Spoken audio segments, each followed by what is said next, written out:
Hi, everyone. Thanks for joining our live session, Modernizing Mortgage Workflows for a Changing Market. I'm Rana Meyer, Director of Brand and Content Marketing at Ocrolus, and I'll be your host. So real quick housekeeping items. Session is being recorded. The link will be emailed out to all registrants tomorrow. For questions, you've got Q&A panel on your screen. Go ahead and please drop your questions in there at any time. We'll tackle them live at the end in the last 10 minutes of our time together here. And then as far as flow goes for the next 30 minutes, we'll take a few minutes to walk through a few slides to set the stage and then roll right into a fireside chat with Q&A at the end. So joining me are two Ocrolus leaders who spend every day with lenders like you, John Lowenthal, VP of Sales, and Rebecca Seward, Director of Mortgage Products. So I hand it off to them to introduce themselves and we'll get started. Awesome. I'll start us off here. Appreciate everyone taking the time out of what I'm sure is a busy day to spend 30 minutes with us. My name is John Lowenthal. I'm the VP of Sales over here at Ocrolus, focusing on the enterprise and the mortgage segments. So as Rana said, speaking to folks like y'all on a daily basis. I've been with Ocrolus for coming up on 10 years now, come the fall. So since the beginning. So have seen the change in our product and kind of the way we drive our product roadmap, but also just generally how technology has been continuing to evolve and really around AI now. That's the hot topic and how that is being, let's say, considered by companies in mortgage and other lending verticals where there's a fair amount of overlap. So excited to chat today. Great. And my name is Rebecca Seward. I am Director of Mortgage Product here at Ocrolus. I've been with the company now for just over 3.5 years, leading the mortgage-focused product development. And I have been in the mortgage industry for over 12 years. So I've worked on both the lender and vendor side of the business, can always appreciate all that lenders and brokers do to consider new technology partners such as Ocrolus. And like John, I have seen a lot of evolution of the type of technology that our industry has been having over the last, call it 10, 12 years. So we're very excited to talk to you all today, and we appreciate you spending the next 30 minutes with us. So before we get started, we would love to just pose a question to the group here and ask, what departments do you represent? This will help us understand a little bit more about the audience that we have with us today and help us perhaps tailor the conversation to those who are present. So if you could, please fill in the poll that was just presented to you. Yep, we'll let this run for just a few seconds here, and then I will share those results. Great. All right, so we have a pretty even split, which is good to see. So it looks like a generalized conversation regarding mortgages is probably on the docket for right now. But once again, appreciate for everyone filling that out, and we'll kind of get rolling here. Cool. So setting the stage a little bit, obviously, everyone has been on pins and needles waiting for some let's call it macroeconomic tailwinds to hit the mortgage space, and we've been starting to see it. So kind of even a slight dip in rates we've seen from customers and overall just origination volume pop 9% week over week. There are plenty of buyers and folks who have bought who are sitting on the sidelines ready to purchase or refi. You're looking at one. So if anyone, myself, I'm at a 6.9. If anyone has, a nice refi offer, they can send me. My email is jlowenthal@ocrolus.com. But in all seriousness, obviously there's some floodgates that are ready to open here. And even if we look at where we are compared to last year on the state, refi applications are 56% higher. So not much of an adjustment really to kind of, that's not a huge bump in pure volume probably, but in terms of relatively, that's a big bump up. And new purchases up 25% year over year. So I think everyone understands that there's kind of a building water at the dam, and that when it breaks, we're posed to have a pretty big influx. So kind of the theme today is how automation can set your team up for success in AI when this does occur, and the kind of shifting of the mortgage world. Yeah, and look, I think we've already started to see some signs of life here in the market. Just recently, CSNBC had reported that home buyers are responding even to the most modest of rate drops that we've seen. I think the lowest levels in the last 3 months triggered even a noticeable increase in activity. So I think that reaction, even to a small adjustment in rates, really reinforces what we all here already know, which is that demand is there. It's just sort of waiting on the sidelines for the market to shift with us. And like John said, at some point the floodgates will open. And I think lenders will find themselves falling in between one of two distinct camps. So there's going to be those that are going to scramble to keep up when those floodgates open, and those who are going to be ready to scale.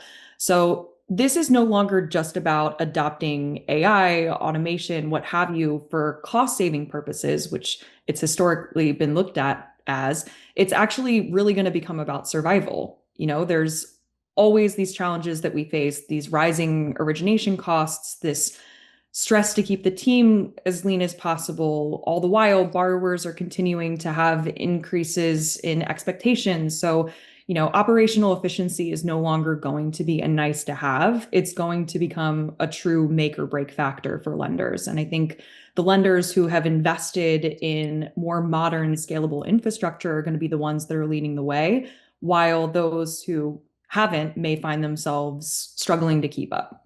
Yeah, and as Becca said here, we can kind of make that clear in what we've deemed these two quote unquote camps. Kind of your legacy lenders, mainly driven with manual processes, 60 and 90-day close. When the volume goes up, it can be tough to hire. I mean, we speak to folks every day who we ask about what it was like several years ago when the rates got super low.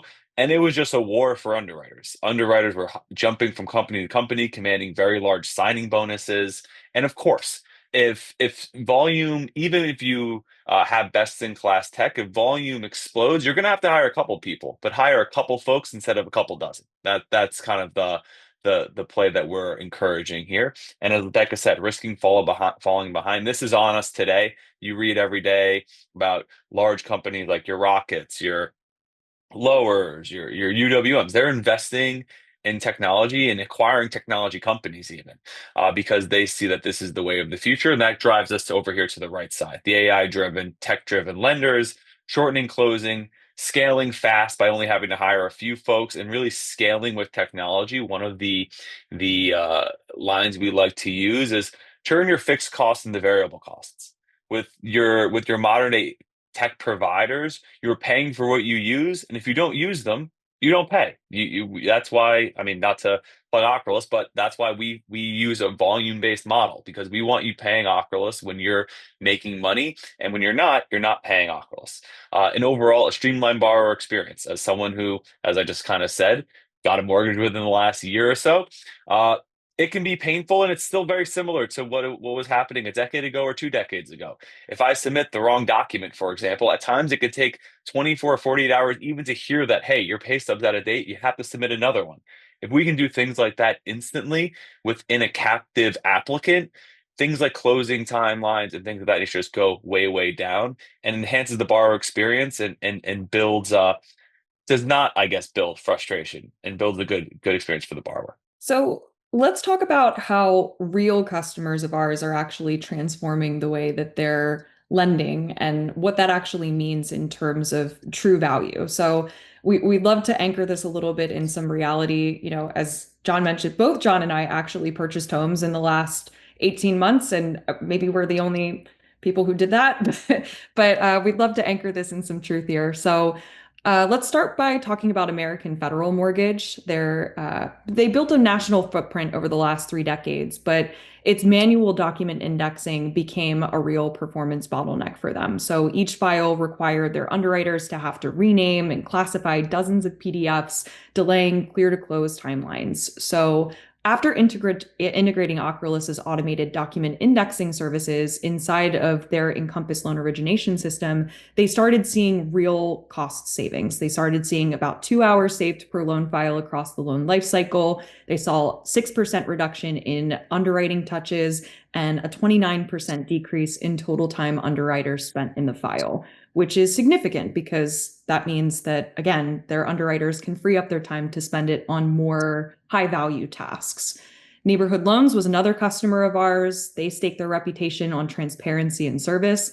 Manual income worksheets, however, continued to force their underwriters into half-day and back-and-forth verification. So Ocrolus Our automated income calculator converts pay stubs, W-2s, and bank statements into true audible guideline-ready outputs for FHA, VA, and conventional loans. And they saw a 90% reduction in loan processing time. They saw loan processing cuts from half a day to only 30 to 40 minutes per loan file. And they saw a 29% decrease in the total time that underwriters are spending in the file. Finally, we'll round out with Home Trust Bank. They're a community lender who once spent over 4 hours every single week just renaming and indexing borrower documents. So the bank adopted Ocrolus classification and income tools that are seamlessly integrated to their system of record, which is Encompass, to standardize the way that documents are named and indexed. And the results were huge. They saw an 8,500 staffing hours saved annually, $90,000 of costs saved through efficiencies in just document processing alone, and they cut the number of keystrokes down from several hundred to less than 100 per loan application. These are real stories from real lenders who have adopted Ocrolus to drive down costs and improve their efficiency. And these are the types of lenders who are going to be ready for the new wave when it comes along. All right, we're going to go ahead and segue into our fireside chat. I'm going to go ahead and take this screen down, actually, as you guys are chatting, just so we could see your lovely faces. Becca, maybe if you want to kind of start off with maybe talking about market shifts on the horizon and maybe what advice you'd maybe give to lenders who are hesitant to invest in automation AI. Yeah, of course. So John and I want to talk, of course, about what a future-ready mortgage workflow actually looks like. So I'll actually start by asking you, John, with a market shift on the horizon, how would you tell lenders who are hesitant to invest in automation and AI? Or sorry, what would you tell them who are hesitant to adopt? Yeah, I'd say generally it's not. We've gone from the place where tech is a nice to have as this type of technology, and at least having a strategy around it is a must have. Overall, I think everyone can agree and see here that the market's more and more competitive as things become digital. You're not just competing against the one or two other shops in town, you're competing against pretty much everyone who is licensed in your state and has a digital online portal to apply through. I mean, when I got my mortgage, I have no idea where the mortgage company was based. I shopped around a rate and I applied digitally. I talked to someone on the phone, but I never met them in person. So that is just a reality of the situation. And overall, as we were speaking about, it really just does help with things like scalability without having to deal with the headache and the time that it takes to hire a much larger staff. And then on the other side of the slope, having to reduce staff, which I think we can all appreciate is not the experience or not the thing we want to do. I mean, even here at Ocrolus, we have an AI strategy. It's all the time we're meeting, hey, how is the sales team leveraging AI to be more effective and efficient? It's not just about, hey, are we closing deals? Sure. But are we doing so effectively? And are we kind of using tools to garner more opportunity? It's not just about, we don't want to hire more salespeople. It's, hey, can we find better deals by understanding our ICP better, what they care about, things of that nature. So it's not just a cost savings, but a revenue generation thing as well that we're looking at. Yeah, and then I would add on to that, I guess, what do you think that lenders stand to gain or lose based on their technology and AI strategies? Yeah, so I think I've been saying gaining is faster approvals, reduced costs, better client satisfaction, which I mean that's just a natural way to gain business. So once again, as things become more and more digital, uh, a little less of the kind of mortgage digital relationship business certainly, and that's not going anywhere in the near term. But overall, if you're not going to be meeting people and kind of the difference is how that experience is for them when they apply. And I think losing out, like I don't think it's dramatic to say that if folks don't at least start to look into these types of tools, there's serious business risk in the next couple of years because the largest players are effectively starting to leverage this stuff and uh, they're looking to expand their footprint. So I think it is super important to have a strategy. And if maybe you're not using something today, you should at least be thinking about what a solution needs to be for you to find it effective in your workflow. So I'll ask you a question now, Becca. You're on cabs, so we have a customer advisory board that Becca helps head up here at Ocrolus, where we get the input from live clients. What are some of the biggest challenges, kind of in the origination process that folks in the space are seeing today? Yeah, I think Look, I have conversations with lenders every single day, and there's a lot of consistent themes throughout all of my discussions, both in the customer advisory board, in the research that we do to inform how we build our products, and the same core challenges emerge. I think there's the obvious rise of origination cost, there is leaner profit margins, there's the continuous tedious manual tasks that are required for processing a loan application. And then there's the borrower experience that they're always mindful of that continues to suffer at the hand of this extremely manual remedial uh, process. Even myself, when I applied for a loan last January, I was requested to upload documents multiple times that I had previously uploaded before. And I think that just is because there's a lot of back and forth, there's a lot of manual review, there's loans pass hands so many times.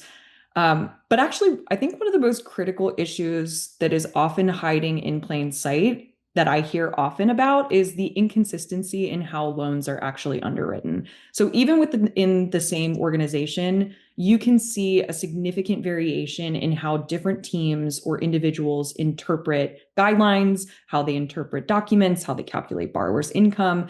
And that inconsistency not only creates risk, but it also slows down the entire process, which obviously continues to drive up the cost that it takes to originate. So I think the biggest opportunity for efficiency lies in streamlining the way that documents are reviewed, data is verified, and you can do that through automating a lot of that, automating the extraction of the data, automating the comparison of the data, automating the validation of key data points to make sure that lenders are ensuring that every single file is being handled in the exact same way with fewer manual steps, fewer exceptions. So I think it's about creating a workflow that is faster, of course, but is more consistent and scalable and stable. Makes sense. So, we hear a lot from different partners that underwriters sometimes see AI as a threat, right? So we did see earlier that there are some loan officers and some underwriters that are listening in on this call.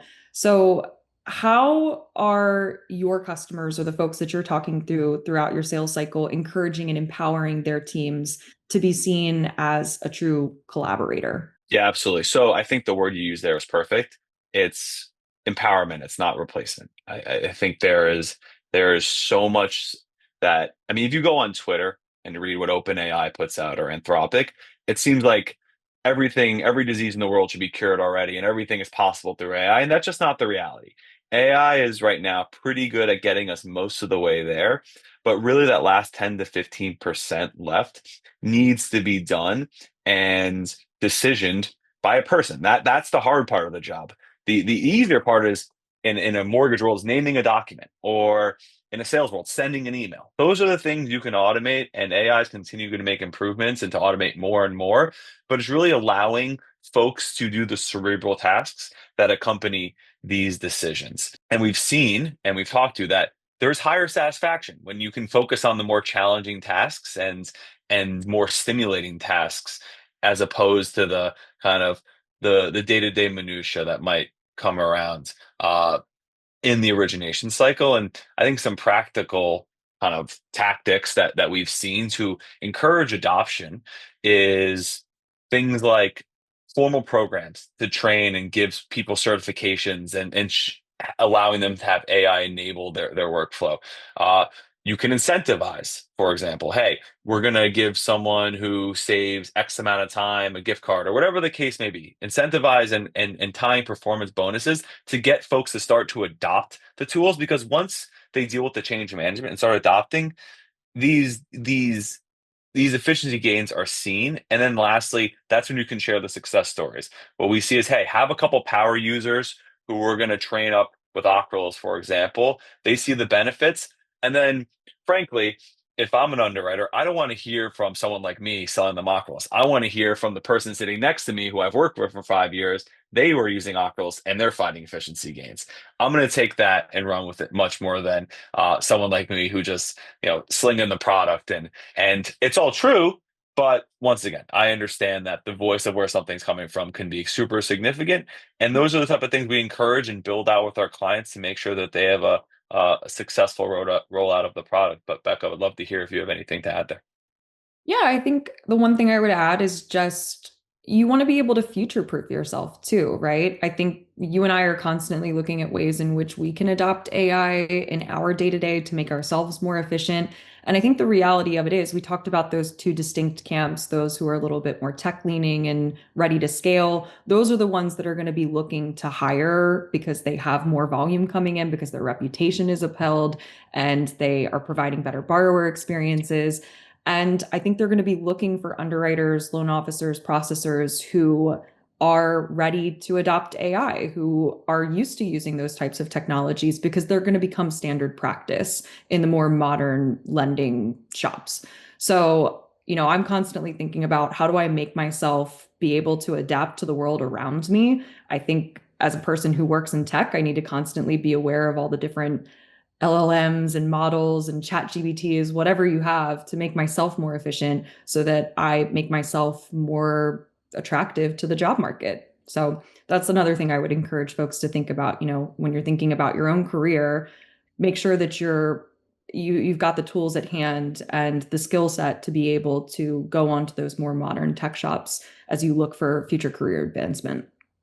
Yeah, absolutely. That's a great point. I was talking to a family friend whose kid is graduating college. Is, hey, I have all these interviews. What advice would you give? I'd say, you know what, you should come in there with something creative that you think AI or something you've played around with on ChatGPT could help in the way you leverage it in your day to day. Because even if that particular thing you've come up with may not be useful in the job because you might not understand fully the role or whatever the case, the company, the fact you're thinking that way and you've played around and you showed interest in these types of tools is valuable to folks because once again, every company pretty much talked to has some type of AI strategy, or we're saying should if they do not today, given the pace that things are moving along and developing. Yeah, absolutely. That is a beautiful segue into two kind of similar questions we have from the audience. I will start with one from David. So he's asking any advice or tools that you can either show or tell underwriters so that they believe the data and don't continue to manually review docs, income, et cetera, and actually leverage the technology, like the belief in what the technology is showing you. I'll go first. So the way we've and I think always built our products is to have transparency. Of course, we've seen and look, at the end of the day, the decision is on the underwriter's shoulders. So there is an incentive to make sure everything they're getting is correct. And we totally appreciate that. The way that we've built the system is to always provide transparency into where a data point has come from, so that if there's ever a question, they can pull it up and they can see for themselves that it's correct. And over time, during the enablement process and when initially rolled out, there's a lot of double checking, of course, because you haven't seen Ocrolus, you need to see the proof is in the pudding. And what we see typically is when folks leverage our tool, at the beginning, there's a lot of double checking, and then there's less, and eventually they just realize every time they look at the source document and they're doing this double checking, it's always correct, and they naturally somewhat wean off of it. So I think it's important just to give folks the transparency into where things come from and making it super accessible, not hiding it in some type of black box that they're supposed to just trust on faith because we say it's good. Yeah, and again, not to just tout Ocrolus here and the way that we've designed things, but I would certainly encourage folks who are looking at different AI technology partners, such as Ocrolus, to look for those that, again, are trying to empower underwriters instead of completely trying to displace them. As John mentioned, that was the entire sort of point behind the design around our products was to keep the underwriter, the processor, the human decision maker within the loop. It's the same sort of concept that we apply to the way that we process our documents. There's a human in the loop component where there's a bit of AI that is extracting the document data, but then sort of a human validator to ensure that the data point is accurate every single time. So again, we are here to try to produce as much as we can and eliminate a lot of the manual components of calculating a borrower's income or indexing a file, but ultimately leaving the final decision in the underwriter's hands. So you want to look for technology partners who believe in that philosophy. And those are the ones that are going to have the tools that enable the underwriters to trust but verify the system. Those that are trying to displace them will be the ones that are hiding what they're doing behind a black box. And I think you'll find that partners like Ocrolus understand the skepticism, of course, that underwriters have because of that. Wonderful. Thank you. Then kind of piggybacking off of that, maybe from a different camp, sounds like David's question was based off of having the technology and getting the underwriters to use it. On this side of the house, the question is advice to give lenders who want to modernize their operations but are struggling to move beyond their current manual workflows. So get more of the getting started side. Yeah, I can start there, I guess. I would say to start slow, start now. You don't have to reinvent the entire way that you underwrite a loan file day one. We at Ocrolus usually propose kind of a crawl, walk, run approach where we have multiple different products that we can offer to you, but they're usually implementations where you kind of start with just trying to automate one part of the process first. So usually we recommend automating the classification component where you're just automating the indexing and filing of a document. Then you move on to automating the income calculations and the way that those are being processed. And then you move on to the data comparison that we offer in our inspect tool. So I would say you don't have to completely reinvent the wheel day one. Maybe just start with one component or one piece of the process that you want to automate first. And then you can scale and start looking at other ways and other parts of the process that you might want to automate depending on whatever the vendor you're working with offers. Yeah, I'll word that a little stronger. I think if you try to boil the ocean, as we'll put it on day one, you're setting yourself up for failure. It's you can piecemeal this stuff and set a stage rollout. And then a little bit to what I was saying before, if there's a couple folks on your end who are kind of leaders on the team or more open to technology, you don't necessarily need everyone doing it on day one. You can have, hey, we're going to have these five people who have shown an eagerness to get involved in this type of thing. They're going to start with the product. We're going to get buy-in from them, and they're going to roll it out to the greater team. There's nowhere that says you have to do everything, as Becca said, right from the jump. It's important to phase a rollout that is manageable, and every company is somewhat different in the way that they do things and the makeup of their team. So there's certainly no one size fit all, but it's important before you decide to sign on with Ocrolus or anyone else that you've had these conversations and understand the strategy among rollout, because at the end of the day, if you sign on and it just becomes shelfware, that leads to what we're seeing in the market generally in the past, just rising in technology costs, rising in origination costs, and margins getting thinner. That's not the point of this. The point of this is to pay a little bit more in technology, but greatly save on the overall cost of origination. Awesome. Thank you guys. All right, we are coming up at the bottom of the hour here, so we're going to need to wrap up. But quickly, I'll share. I've gained three huge takeaways. One, close faster, scale smarter, wow borrowers with AI-powered workflows. Two, automation frees underwriters to focus on credit decisions, not data entry, which no one really wants to do. And three, future-ready lenders are going to lead when the volume surges, and the laggards are going to be chasing the pack. So Becca, John, thanks again for your insights. Appreciate your time. Thank you everyone for joining and enjoy the rest of your day.